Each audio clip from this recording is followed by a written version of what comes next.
India was once hailed as the next global powerhouse, democratic, young, and tech-savvy, moving ever closer to the United States to counterbalance China. The world watched as India opened its markets and embraced globalization, ready to join the top tier of international affairs.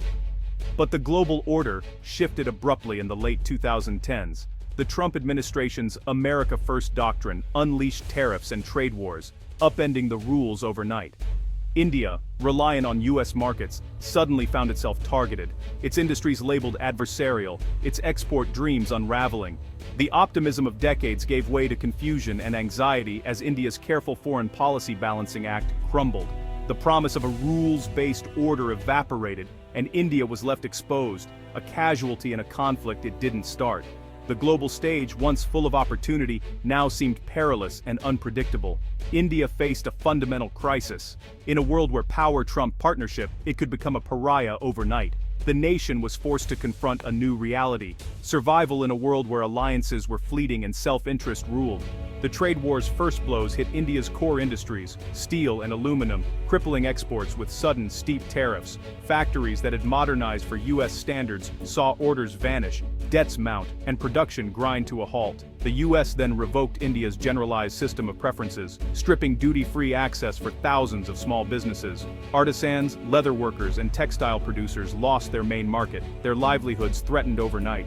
The textile hub of Tirupur, once bustling with exports to American brands, saw orders shift to Vietnam and Bangladesh. The hum of industry faded, and entire supply chains began to collapse. Indian exports to the U.S. plummeted, turning a reliable revenue stream into a source of national anxiety. The tariffs weren't just negotiation tactics, they were an economic blockade. From steel mills to artisan workshops, the message was clear: the American market was no longer safe. Industries that had bet on globalization found themselves abandoned. India was forced to reckon with a painful new reality. The trade war's shockwaves rippled through India's economy, triggering mass layoffs in manufacturing hubs and textile centers. Unemployment soared, families lost livelihoods, and a generation's progress was threatened. Job losses crushed domestic consumption, setting off a vicious cycle. Markets emptied, car sales crashed, and growth stalled. Government revenues shrank, limiting its ability to respond. The rupee plunged as export earnings dried up, making vital imports like oil more expensive and fueling inflation. Everyday costs soared, squeezing families at every level. The Reserve Bank faced a dilemma: raise interest rates to defend the currency, or risk choking growth further. Foreign exchange reserves dwindled as the central bank intervened. India teetered on the edge of a balance of payments crisis, reminiscent of its 1991 collapse. The pain was no longer just for exporters, it was felt at every dinner table. The trade war, launched far away, had pushed India to the brink. The nation's economic foundation was shaken. Survival demanded a new strategy. As India's options dwindled, an unlikely offer came from China, its longtime rival. Facing a common adversary in U.S. trade policy, China saw an opportunity for strategic realignment. Through BRICS, Beijing proposed deeper economic integration, pledging to boost imports of Indian to Danian.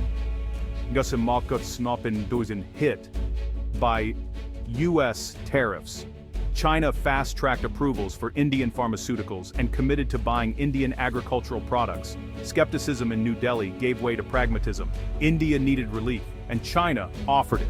High-level talks dismantled trade barriers, opening new markets for Indian exporters. For China, it was a low-cost way to gain influence. For India, a desperately needed lifeline. The narrative shifted: two ancient rivals, now partners in adversity.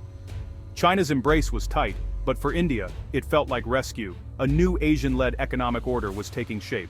The regional balance was being rewritten.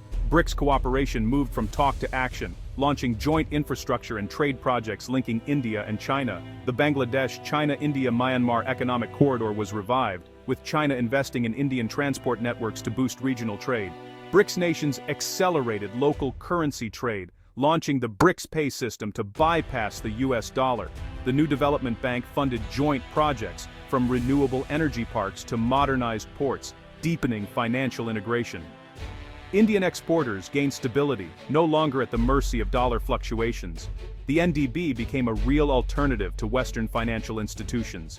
These projects weren't just business, they were the foundation of a new economic system. India's development became tied to China's industrial and financial power.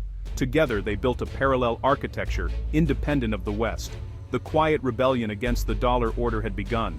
As BRICS ties deepened, India's reliance on the US visibly faded. The tariff crisis exposed the risks of depending on a single, unpredictable partner. India's pivot to China became a fundamental reorientation, not just a temporary fix. China soon surpassed the US as India's top trading partner, with trade shifting to higher-value goods and technology. India's economic health became linked to Beijing's decisions, not Washington's. Diplomatically, India grew closer to BRICS, and more distant from US-led alliances. The government saw its future in an Asian-centric order. The US-India partnership cooled, replaced by pragmatic ties with China. India traded some strategic autonomy for economic stability and partnership. The era of India's westward gaze was over. A new chapter had begun. India's realignment was a seismic shift, accelerating the decline of US unipolar dominance. The world fractured into competing spheres, with the US-India-China triangle at the center. US hopes of using India as a counterweight to China backfired, forging a powerful, new bloc. BRICS, now energized by India's commitment, became a coherent geopolitical force. The bloc coordinated positions in global forums, challenging US interests and building parallel institutions. American leverage over India evaporated as BRICS integration deepened. The world moved from a US-centric hub to a network of rival power centers.